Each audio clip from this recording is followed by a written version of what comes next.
నమస్కారం. మనం క్రిందటి ఎపిసోడ్లో గంధర్వులు దుర్యోధనుడిని బంధించి తీసుకువెడుతున్నప్పుడు ధర్మరాజు ఆదేశం మేరకు పాండవులు వాళ్ళని అడ్డగిస్తారు. అప్పుడు పాండవులు గంధర్వరాజుని ధర్మరాజు దగ్గరికి తీసుకొస్తారు. ధర్మరాజు కోరిక మేరకు చిత్రసేనుడు దుర్యోధనాదుల్ని విడిచిపెడతాడు. గంధర్వుల చేతిలో అవమానపడిన దుర్యోధనుడు ఇంకా హస్తినాపురం వెళ్ళక ఇక తనకు మరణమే శరణ్యమని చెప్పి ప్రాయోపవేశ దీక్షను అవలంబిస్తాడు. మనం అంతవరకు చెప్పుకున్నాం. దుర్యోధనుడు మరణ దీక్షను అవలంబించిన సమయంలో దేవేంద్రుడి చేతిలో ఓడిపోయి పారిపోయి పాతాళ లోకంలో దాక్కున్న కొంతమంది రాక్షస వీరులు దుర్యోధనుడికి జరిగిన అవమానాన్ని తలుచుకుని దుఃఖించి ఎలాగైనా దుర్యోధనుడిని పాతాళ లోకం తీసుకురావాలనే ఆలోచనతో రాక్షస గురువు శుక్రాచార్యుని చేత ఒక యజ్ఞాన్ని నిర్వహింపజేసి ఆ యజ్ఞగుండంలో అగ్ని జ్వాలలతో ఆహుతులను సమర్పిస్తారు. అప్పుడు ఆ యజ్ఞం నుంచి ఒక రాక్షస స్త్రీ ఆవిర్భవిస్తుంది. భూలోకంలో ప్రాయోపవేశ దీక్ష చేస్తున్న దుర్యోధనుని ఇచ్చటికి తీసుకురమ్మనమని ఆదేశిస్తారు. ఆ రాక్షస స్త్రీ భూలోకం వెళ్లి దుర్యోధనుని ఎత్తుకొని పాతాళలోకంకి తీసుకొస్తుంది. రాక్షస వీరులు దుర్యోధనుడిని సకల మర్యాదలతో గౌరవించి కుశల ప్రశ్నలు అడిగి ప్రోత్సాహకరంగా సుయోధన, నీవు ఈ భూమండలాన్ని పరిపాలిస్తున్న సార్వభౌముడివి. వీరాధి వీరులెందరో నిన్ను అనుసరిస్తున్నారు. అటువంటి వాడివి డీలా పడిపోయి దుఃఖ చింతనతో మరణదీక్షకు ఉపక్రమించావు. భరత వంశంలో జన్మించిన నీకీ దుస్సాహసం తగదు. అదీనుగాక ఆత్మహత్య మహాపాతకం. దీనివల్ల నీకు అపఖ్యాతి కలుగగలదు. ఇలా ఆత్మహత్య చేసుకున్న వాళ్ళని లోకం హర్షించదు, ఈసడించి నిందిస్తుంది. ఆ పైన నీకు ఘోర నరక ప్రాప్తి కలుగుతుంది. నీ ధర్మార్థ కామములతో పాటు పరువు ప్రతిష్టలు భోగాలు మంట కలిసిపోతాయి. కనుక నీవి దుస్సంకల్పం విరమించి ఉత్సాహంతో విజృంభించి నీ బల పరాక్రమ శక్తితో శత్రువులను నిర్మూలించవలసింది. నీవు కేవలం మానవ మాతృడవని భావిస్తున్నావు కాబోలు. అది సరికాదు అంటూ సుయోధనుడి పూర్వచరిత్రను చెప్తారు. పూర్వకాలంలో మేమొకప్పుడు మాకొక అధిపతి కావాలని శివుడి గురించి ఘోర తపస్సు ఆచరించినప్పుడు శివుడు మాపై కరుణించి నిన్ను ప్రసాదించాడు. నీ శరీరం కఠోర వజ్రం వలె శస్త్రాస్త్ర దుర్భేద్యమైనది. ఎటువంటి శారీరక బాధలు నిన్నంటజాలవు. ఇది గ్రహించుకోలేక ప్రాణత్యాగానికి సిద్ధపడ్డావు. నీతో పాటు ఎంతో మంది రాక్షసులు భూలోకంలో అవతరించారు. భగదత్తుడు మొదలగు దివ్యాస్త్ర కోవిదులు నీకు తోడుగా ఉన్నారు. భీష్మ ద్రోణ కృపాచార్యులలో రాక్షస భావం ప్రవేశించి పాండవులను ఓడించగలరు. అర్జునుడిని చూసి నీవు అలజడి పడుతున్నావు. శ్రీకృష్ణుడి చేతిలో సంహరింపబడిన నరకాసురుని రాక్షస హంస కర్ణుడిలో ప్రవేశించగలదు. అందువల్లనే రాధేయుడు శ్రీకృష్ణుణ్ణి అర్జునుణ్ణి అవలీలగా సంహరింపగలడు. అది ముందుగానే గ్రహించిన దేవేంద్రుడు కపట రూపంలో కర్ణుని దగ్గరికి వచ్చి కవచ కుండలాల్ని అపహరించగలడు. శత్రువులను నిశ్శేషంగా సంహరించి మరికొంత కాలంలో నీవు ఈ భూమండలానికి ఏకైక సార్వభౌముడి కాగలవు. ఇకనైనా నీ ప్రాయోపవేశ దీక్షను విరమించి మమ్ములను ఆనందింపజేయమని రాక్షస వీరులు దుర్యోధనుణ్ణి కౌగిలించుకొని వివిధ సత్కారాలతో గౌరవించి వీడ్కోలు పలుకుతారు. వారి ఆజ్ఞతో ఆ రాక్షస స్త్రీ దుర్యోధనుణ్ణి తిరిగి భూలోకంలో అతనుండే స్థలంలోనే విడిచిపెడుతుంది.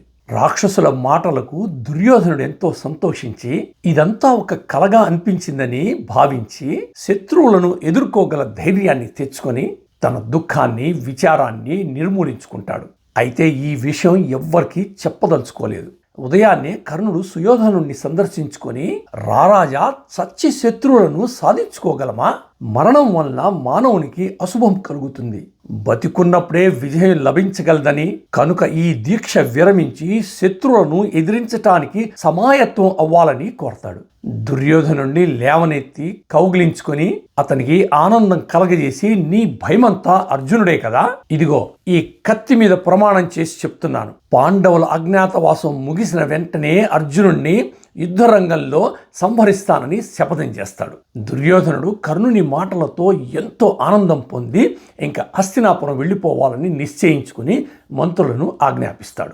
దుశ్శాసనుడు కర్ణ, శకుని మిగతా సోదరులతో పరివారంతో అంతఃపుర స్త్రీలతో బయలుదేరి హస్తినాపురం చేరుకుంటాడు. పరిపాలన కొనసాగిస్తాడు. ఒకనాడు భీష్మాచార్యుడు దుర్యోధనుడి దగ్గరికి వచ్చి మందలింపుతో హితబోధ చేస్తాడు. నాయనా, పెద్దల మాట వినక ఘోషయాత్ర తలపెట్టావు. దాని ఫలితం చూశావు కదా. ఇన్ని చేసినా ధర్మరాజు సోదర ప్రేమతో నిన్ను గంధర్వుల నుంచి రక్షించాడు. నిన్ను కాపాడవలసిన కర్ణుడు పిరికివాడై యుద్ధభూమి నుంచి పారిపోయాడు. ఇదేనా అతని పరాక్రమ శక్తి? నీకు అర్థమైంది కదా. పాండవులు ఒక్కొక్కరు అపూర్వ శౌర్యవంతులు. అది తెలుసుకోకుండా కర్ణుడు నీతో ప్రగల్భాలు పోతున్నాడు. కుల గౌరవంతో పాటు మహైశ్వర్య వైభవం మంట కలిసిపోకుండా ఇప్పటికైనా సోదర భావంతో పాండవులను ఆదరించవలసిందిగా కోరుతున్నాను. నీకిది శ్రేయస్కర పద్ధతి అని అంటాడు. అప్పుడు దుర్యోధనుడు భీష్ముని మాటలు పట్టించుకోకుండా శకుని కర్ణుడితో మంత్రాలు సాగిస్తూ అక్కడి నుంచి వెళ్ళిపోతాడు. భీష్మాచార్యుడు మిక్కిలి కించపడి నిట్టూరుస్తూ అక్కడి నుంచి వెళ్ళిపోతాడు. ఒకరోజు దుర్యోధనుడు కర్ణుడు శకునిల ప్రోత్సాహంతో క్రతుపురోహితుణ్ణి పిలిపించి ధర్మరాజు నిర్వహించిన రాజసూయ యాగానికి మించిన యజ్ఞాన్ని సంకల్పించాలని తన అభీష్టం చెప్పినప్పుడు ఆ భూసురోత్తముడు పాండవులను యుద్ధరంగంలో ఓడించక ముందే వైష్ణవ యాగం నిర్వహించాలని ప్రోత్సహిస్తాడు. దుర్యోధనుడెంతో సంతోషించి తన తండ్రి దగ్గర కురు పెద్దల దగ్గర అనుమతి తీసుకొని ఆ యజ్ఞాన్ని మొదలు పెడతాడు. దూతలను పంపించి వేర్వేరు దేశాధిపతులను ఆహ్వానిస్తాడు. తన అనుచరులలో ఒక దూతను పాండవులున్న ద్వైతవనానికి పంపించి పాండవులను, భూసురోత్తములను, మునీశ్వర్లను వైష్ణవ యాగం తిలకించాలని ఆహ్వానం పంపుతాడు. ఆ దూత ప్రయాణించి ద్వైతవనానికి వచ్చి ధర్మరాజును కలుసుకొచ్చి, ధర్మరాజా, సుయోధన సార్వభౌముడు తన భుజశక్తితో సంపాదించిన ఐశ్వర్యంతో వైష్ణవ యాగం తలపెట్టాడని మిమ్మల్ని సోదరులతో పరివారంతో విచ్చేయవలసిందిగా ఆహ్వానిస్తాడు. అది విని ధర్మరాజు, ఓయి, దుర్యోధనుడు చేస్తున్న వైష్ణవ యాగం మాకెంతో సంతోషాన్ని కలగజేసింది. అయితే ఈ వనవాస నియమం మేము పూర్తి చేయాల్సి ఉంది కదా, అందువలన మేము అచ్చటికి రాలేకపోతున్నామని మీ రాజుగారికి చెప్పవలసిందిగా తటస్థంగా చెప్తాడు. అయితే భీమసేనుడు మండిపడి, ఓరి, అజ్ఞాతవాసం ముగిసిన తర్వాత ధర్మరాజు వెలిగిపోతున్న శస్త్రాస్త్ర జ్వాలలో ధృతరాష్ట్ర కుమారులను పశువులుగా మార్చి రణసత్రయాగం నిర్వహించనున్నాడు. త్వరలోనే ఆ యాగం సమాప్తికై అక్కడికి విచ్చేయగలడని, అంతవరకు హస్తినాపురం రాజాల్డని నా మాటగా మీ మహారాజు సమక్షంలో ధైర్యంగా చెప్పవలసిందిగా గర్జిస్తాడు. ఆ దూత హస్తినాపురం వెళ్లి అదే విధంగా దుర్యోధనుడికి ధర్మరాజు భీముడున్న సందేశాలను వినిపిస్తాడు. దుర్యోధనుడు మహావైభవంగా వైష్ణవ యాగాన్ని నిర్వహించి బ్రాహ్మణులకు, విప్రోత్తములకు ఎన్నో దాన ధర్మాలు చేస్తాడు. కర్ణుడు దగ్గరుండి ఆ యాగానికి కావలసినవన్నీ చూసుకుంటాడు.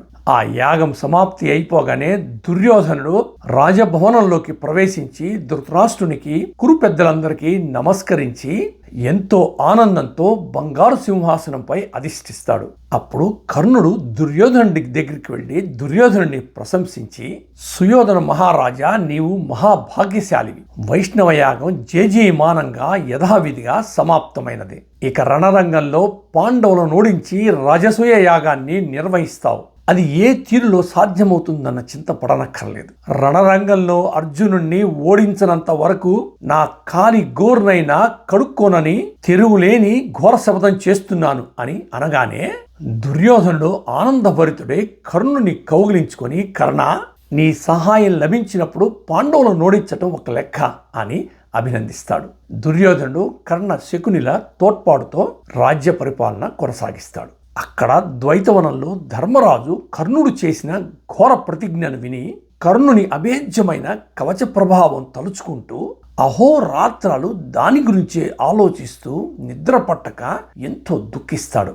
ఒకరోజు ధర్మరాజుకి కలలో మృగాలెన్నో కనపడి కన్నీరు మున్నీరుగా దుఃఖిస్తూ, ధర్మరాజా, మీరు ప్రతి దినం వేటాడటం వల్ల మా జంతుజాలం అంతా నశించిపోతోంది.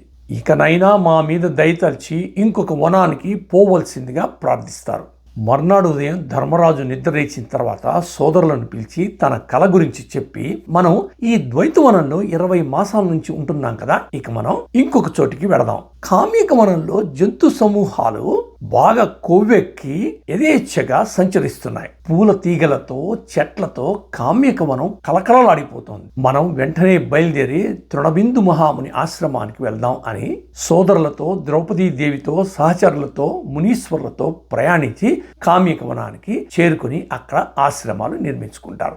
ఒకరోజు కృష్ణద్వైపాయనుడు పాండవులను సందర్శిస్తాడు. పాండవులెంతో సంతోషించి ఆయనకి అర్ఘ్యపాద్యాదులతో పూజలు ఆచరిస్తారు.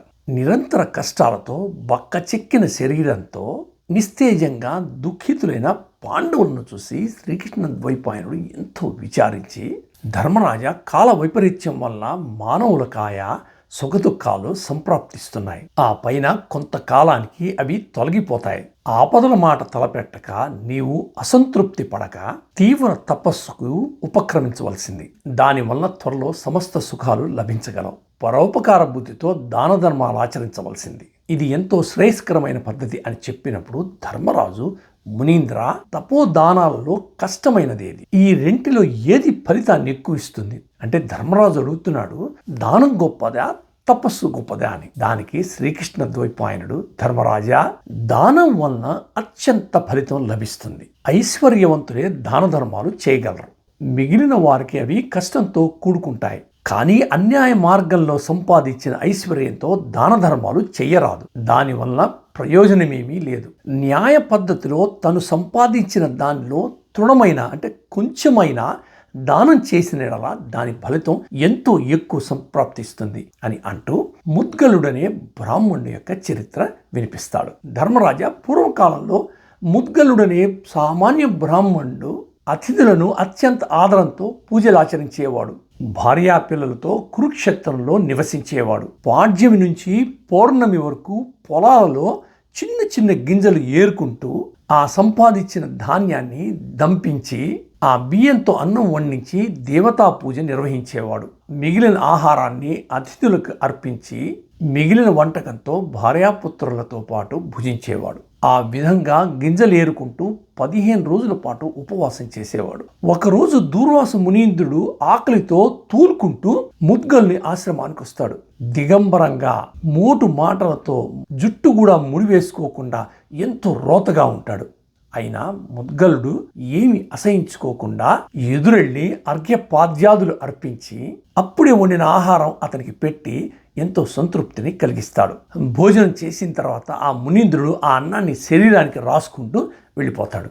ఇలా దుర్వాసుడు 6 సార్లు వచ్చి భోజనం చేసి శరీరానికి అన్నం రాసుకొని వెళ్ళిపోతుండేవాడు. అయినా ముద్గలుడు అన్ని మర్యాదలు చేసి అతనికి భోజనం పెట్టేవాడు. ఒక్కసారి దుర్వాస మునీంద్రుడు వచ్చి ఎంతో సంతోషించి, నీ వంటి దానశీలుణ్ణి నేను ఇంతవరకు ఎక్కడా చూడలేదు. నేను విసిగించిన ఎంతో సహనంగా నన్ను ఆదరించావు. నిరంతర దానశీలము, ఎప్పుడూ నవ్వుతూ, సత్యము, ధైర్యము, ఇంద్రియ నిగ్రహము, చేయి చాచి ఒకరిని యాచించని మంచి గుణాలే నీకు ఈ సంపద. అన్నం ఒకటే ప్రాణకోటికి ఆధారం. అతిథులకది సమర్పించి బ్రతుకు మీద మమకారాన్ని పరిత్యజించావు. నీ ఎడల నాకెంతో మమకారం కలిగినది. శీఘ్రమే నీవు అమరలోకంలో ప్రవేశించగలవు అని ఆశీర్వదించి తన ఆశ్రమానికి వెళ్ళిపోతాడు. కొంతకాలానికి ఒక దివ్య విమానంలో ఒక దేవదూత ముద్గల్ని ఆశ్రమానికి వచ్చి, మునీంద్ర, నీ పుణ్యశక్తి వలన నీకు అమరలోక ప్రాప్తి సంభవించింది.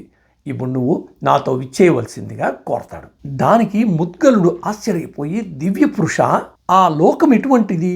దాని గుణదోషాలను వివరించమని అడుగుతాడు. అప్పుడు దేవదూత అమరలోకానికి ఎటువంటి మహాత్ములు చేరుకుంటారు, వారు అనుభవించే సౌఖ్యాల గురించి, దేవేంద్ర వైభవం గురించి చెప్పి, కానీ భూలోకంలో మాదిరి అక్కడ పుణ్యకర్మలకు అవకాశం లేదని, స్వర్గలోక కాలం అయిపోయిన తర్వాత స్వర్గభ్రష్టుడై తిరిగి భూలోకంలో జన్మిస్తాడని, ఇలా స్వర్గలోకం గురించి మంచి చెడులను నివేదిస్తాడు. అవన్నీ విని ముద్గలుడు అతనికో నమస్కారం పెట్టి, నాకు ఆ సుఖాలపై ఆసక్తి లేదు, భోగాలను అనుభవించి తిరిగి భూలోకం రావాలి కదా, శాశ్వత బ్రహ్మ పదవే నేను ఆశిస్తున్నాను అని చెప్పి అతన్ని పంపించివేస్తాడు. ఆ తర్వాత ముద్గలుడు ధాన్య గింజలను ఏరుకోవటం మానేసి జ్ఞానమార్గ యోగాన్ని అవలంబిస్తాడు. ఎవరు పొగిడినా తిట్టినా చలించడు. మట్టినైనా మాణిక్యాన్నైనా ఒకే విధంగా చూస్తాడు. ఆ ప్రకారంగా నిర్లిప్తతో జీవితం గడిపి చివరికి కొంతకాలానికి బ్రహ్మలోకం ప్రవేశిస్తాడు. ఇదంతా కృష్ణద్వైపాయనుడు చెప్పి, ధర్మరాజా, సామ్రాజ్యం శత్రువులను సంహరించాలని దుఃఖించక తీవ్ర తపస్సాచరించవలసింది. దానివల్ల నీకు మేలు జరగగలదు. అజ్ఞాతవాసం ముగిసిన తర్వాత పితృపితామహుల సామ్రాజ్యం నీకు స్వాధీనమవగలదు అని ఓదార్చి తన ఆశ్రమానికి వెళ్ళిపోతాడు. ఇక మనం నెక్స్ట్ ఎపిసోడ్లో దుర్యోధను చెల్లెలు దుశ్శల యొక్క భర్త సైంధవుడు పాంచాలిని చూసి మోహపడి ఆమెను బలవంతంగా తోడుకుని పోతున్నప్పుడు పాండవులు అడ్డగించి అతనికి పరాభవం చేసి పంపుతారు. అవన్నీ ఇక మనం నెక్స్ట్ ఎపిసోడ్లో చెప్పుకుందాం. నా వీడియో కనుక మీకు నచ్చినట్లయితే కామెంట్ చేయండి, లైక్ చేయండి, షేర్ చేయండి. మీరు ఇప్పటిదాకా సబ్స్క్రైబ్ చేసుకోలేకపోతే సబ్స్క్రైబ్ చేయవలసిందిగా కోరుతున్నాను. సెలవు.